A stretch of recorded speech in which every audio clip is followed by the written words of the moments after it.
There is a weed control method that farmers and gardeners used for over 2,000 years. It requires no synthetic chemicals, no protective gloves, no hazmat disposal, and in many cases, no money at all. It has been proven in peer-reviewed university trials to kill broadleaf weeds at rates comparable to commercial herbicides. With zero residual toxicity in your soil, zero risk to your children or pets, and zero accumulating chemical load in your lawn's biology.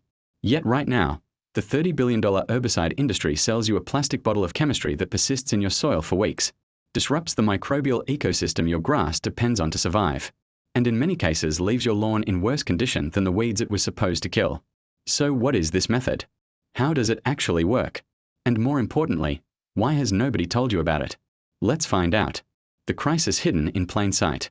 To understand why this matters, you have to understand what is actually happening every time you spray a conventional herbicide on your lawn. The most widely used residential weed killers in America are selective broadleaf herbicides, products based on active ingredients like 2,4-D, dicamba, and MCPP. These compounds work by mimicking the natural growth hormones in a plant, causing it to grow so fast and so chaotically that it destroys itself. They are, in the most literal sense, a chemical instruction to the plant to commit suicide. Now, the manufacturers will tell you these products are selective, that they only affect broadleaf plants and leave your grass untouched. And in terms of visible surface kill, that is largely true. But what they do not tell you is what happens below the surface. Your lawn soil is not just dirt. It is a living ecosystem. A single teaspoon of healthy lawn soil contains anywhere from 100 million to 1 billion individual bacteria. According to research from the United States Department of Agriculture's Natural Resources Conservation Service, it contains fungi, protozoa, nematodes, and a web of microbial life that performs functions no synthetic product can replicate, breaking down organic matter, fixing nitrogen from the atmosphere, suppressing pathogenic organisms, and physically binding the soil particles that give your lawn its structure. A 2016 study published in the journal Applied Soil Ecology found that even at label-recommended application rates, 2,4-D significantly reduced populations of beneficial soil bacteria and earthworms in the weeks following application.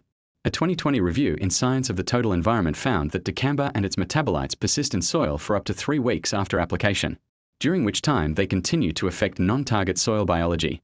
You are not just killing weeds. You are repeatedly dosing the biological engine of your lawn with compounds it was never designed to process. And every season you do it, you are starting further and further behind. The problem is not just biological. It is financial. The average American homeowner spends between $200 and $400 per year on lawn herbicides and weed control products, according to the National Gardening Association. And yet weeds return every single season, because the herbicide treats the symptom, the weed, without ever addressing the cause, which is almost always a soil or turf density problem that the chemicals themselves are making worse. There is a better way. And it is not new. 2,000 years of weed control. The idea of killing unwanted plants without chemistry begins long before the invention of synthetic compounds. It begins with an observation that farmers in ancient Rome, China, and the Middle East all arrived at independently, that heat, salt, and acid, all freely available from a natural world, are profoundly hostile to plant life. Roman agricultural writers, including Pliny the Elder in his first-century work Naturalis Historia, documented the use of salted earth to suppress vegetation in areas where Romans wished to prevent regrowth. And while the Hollywood version of this, the Romans literally salting Carthaginian fields, is likely exaggerated as a singular event, the agricultural practice of using salt-based compounds to clear land was documented and real. Chinese agricultural texts from the Han Dynasty reference the use of boiling water poured over unwanted seedlings between crop rows, a technique so effective and so cheap that it remains standard practice in kitchen gardens across Asia for over 1,000 years. In Europe, farmers clearing land for planting understood that fire, the oldest weed control tool in human history, did something no hand-pulling could achieve. It did not just remove the visible plant. It sterilized the seed bank in the top layer of soil, destroying weed seeds before they could germinate. Controlled burning of field margins and fallow ground was standard agricultural practice across Europe and North America well into the 20th century. But the practice that most directly parallels what modern science has now validated was the use of acidic compounds, specifically vinegar, as a contact herbicide. Farmers across the Mediterranean, where vinegar was a byproduct of winemaking and essentially free, used high-concentration acetic acid solutions to clear pathways, field boundaries, and areas where persistent vegetation was a problem. They did not know the chemistry. What they knew was that it worked. What the science actually says. Here is where we leave historical observation and enter the territory of repeatable, peer-reviewed evidence. Because in the last 2 decades, Researchers at land-grant universities across the United States have gone back to these ancient methods and subjected them to the same standardized testing framework used to evaluate synthetic herbicides. And the results are more compelling than the industry would like you to know. Acetic acid, horticultural vinegar. Standard household white vinegar contains approximately 5% acetic acid. That concentration is enough to cause visible burning on young weed seedlings, particularly in hot, sunny conditions. But it is not sufficient to kill established plants with developed root systems. The household product is not what we are talking about here. Horticultural vinegar, sold at concentrations of 10, 15, and 20% acetic acid, is an entirely different compound in terms of efficacy. And the data on it is substantial. A study conducted by the United States Department of Agriculture's Agricultural Research Service, published in Weed Technology in 2002, tested acetic acid solutions at various concentrations against a range of common lawn and garden weeds including Canada thistle, lamb's quarters, common ragweed, and smooth pigweed. At 5% concentration, researchers achieved 25 to 83% kill rates within 24 hours. At 10%, kill rates reached 73 to 100% within the same window. At 20% concentration, the kill rate across all tested species was 100% within 24 hours of application. Those are not marginal numbers. That is a complete kill, achieved in a single day, using a compound that breaks down in soil within days, leaves no toxic residue, and poses no risk to soil biology beyond the application point. The mechanism is direct and simple. Acetic acid disrupts the cellular membranes of plant tissue on contact. It pulls moisture out of cells through osmotic action, causes immediate oxidative damage to the cell wall, and denatures the proteins that the plant needs to maintain its structure. The result is visible within hours. The weed browns, wilts, and dies, because the damage is to the above-ground plant tissue rather than a systemic compound traveling to the root. Established perennial weeds with deep root systems may regrow from the root. But for annual weeds, which constitute the majority of lawn weed pressure, a single application at the right concentration and the right conditions achieves a clean kill. The important caveat here, and this is one the science is clear on, is that acetic acid is a contact herbicide. It is not selective. It will damage any plant tissue it contacts, including your grass. Application requires precision, a targeted spray or direct application to the weed, not a broadcast treatment across the lawn. Used correctly, this is not a limitation. It is simply a different application technique than the broadcast spraying that synthetic selective herbicides enable. Solarization. The second method with a 2,000-year history and robust modern data behind it is soil solarization.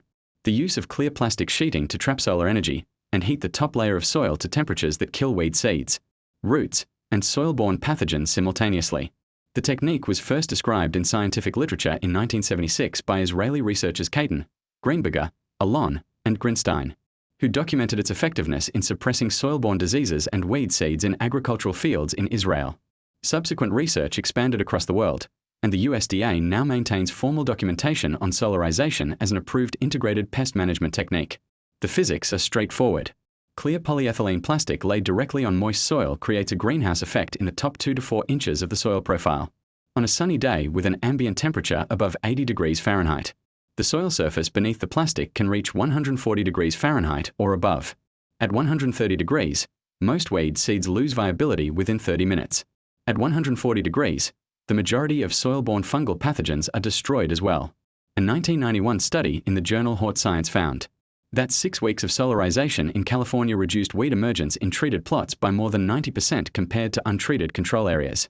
A follow-up study from the University of California Cooperative Extension found that solarization reduced viable weed seed populations in the top 6 inches of soil by 60 to 99%, depending on weed species and soil temperature achieved. For a lawn care context, solarization is most practical for clearing a heavily infested bed or section of lawn prior to reseeding or resodding, not as an ongoing management tool across an established lawn, but for the homeowner dealing with a patch of ground that has become overwhelmed with persistent weeds. It is the most thorough and chemically free reset available. Clove oil, eugenol-based herbicides. The third method is the newest in terms of commercialization, but the active compound, eugenol, the essential oil extracted from cloves, has been used in agriculture in various forms for centuries.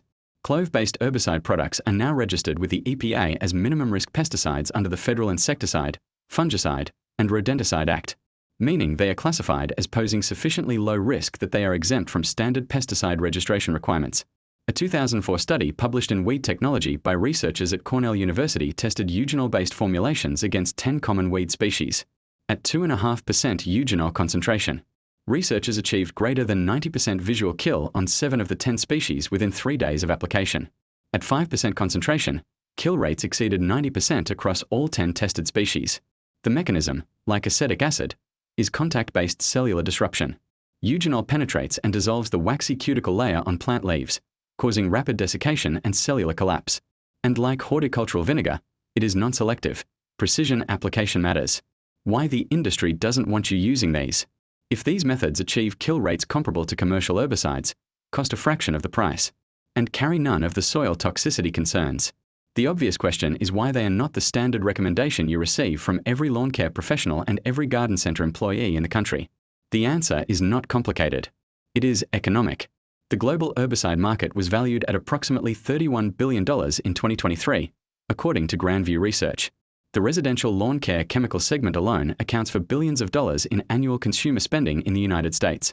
Companies like Bayer, Corteva, and BASF spend hundreds of millions of dollars annually on research, lobbying, marketing, and retail placement to ensure that when you walk into a garden centre looking for help with weeds, you leave with one of their products.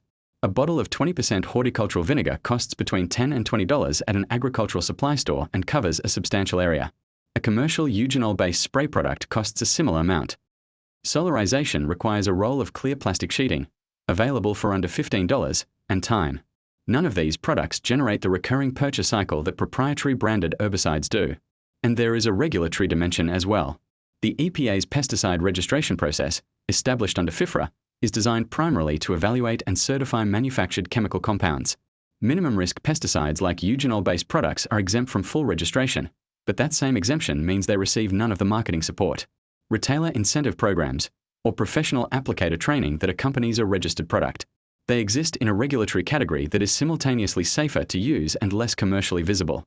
The lawn care professional certification programs in most states, the ones that determine what products landscape companies recommend and apply, are built around registered pesticide use. A licensed pesticide applicator is trained extensively in how to use synthetic products safely. They are trained almost not at all in the efficacy data behind non-registered alternatives. The knowledge gap is not accidental. How to actually use these methods. So if you want to reclaim control of your weed problem without continuing to dose your soil with compounds it cannot process, here is what the practical application looks like. 4 horticultural vinegar. Source a 10 to 20% acetic acid horticultural vinegar from an agricultural supply store or online supplier. Do not use household vinegar. The 5% concentration is insufficient for established weeds. Wear eye protection and gloves during handling, as 20% acetic acid is a strong irritant and will cause skin burns on direct contact. This is not a marketing caveat. It is a genuine safety requirement. Apply directly to weed foliage on a dry, sunny day with temperatures above 70 degrees Fahrenheit.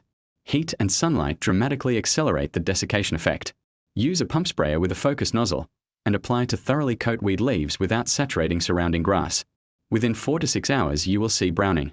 Within 24 hours, annual weeds will be dead. 4 perennial weeds with established root systems, dandelions, clover, plantain. A second application 1 to 2 weeks later may be needed as the plant regrows from the root. Do not apply before rain. The acetic acid needs time on the leaf surface to work, and rain within a few hours of application will significantly reduce efficacy. 4 solarization. This method works best for clearing a problem area before reseeding. Mow the area as short as possible and water it thoroughly. Moist soil conducts heat more effectively than dry soil. Lay clear polyethylene plastic sheeting, 4 to 6 mils thick, directly on the soil surface, and seal the edges with soil or rocks to prevent air from breaking the greenhouse effect. Leave in place for 4 to 6 weeks during the hottest part of summer. The longer and hotter, the deeper the soil sterilization. After removing the plastic, do not till the soil deeply. Tilling brings fresh weed seeds from the lower soil profile up to the surface where they can germinate. Seed or sod directly into the cleared zone. 4 eugenol-based products. Products containing clove oil as the active ingredient are commercially available under brand names including Burnout and Matran EC. They are applied identically to horticultural vinegar, targeted contact spray on a warm, dry day. They carry the same non-selective caution. Their advantage over vinegar is a slightly more pleasant application experience and in some formulations, a faster visual kill on certain weed species. Their cost is somewhat higher than horticultural vinegar, but they remain dramatically cheaper than branded synthetic herbicides on a per weed killed basis. The bottom line: the weeds in your lawn are not a chemistry problem. They are a signal, most commonly a signal of thin turf, compacted soil, low fertility, or or improper mowing height. Conditions that give opportunistic plants the open ground they need to establish. No herbicide, synthetic or natural, addresses any of those underlying conditions.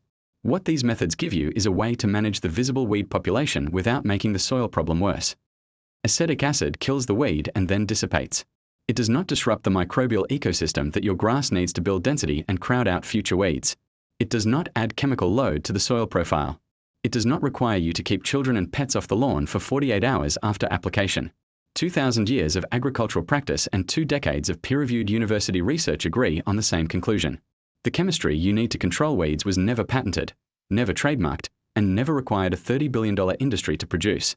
It came from vinegar, from sunlight, from a clove of spice. The industry did not suppress these methods through conspiracy. It suppressed them through something quieter and more effective, making the alternative so convenient, so heavily marketed, and so deeply embedded in professional practice that most homeowners never thought to ask whether there was another way. Now you know there is. If this is the kind of knowledge that matters to you, subscribing and liking is the simplest way to make sure it keeps being found.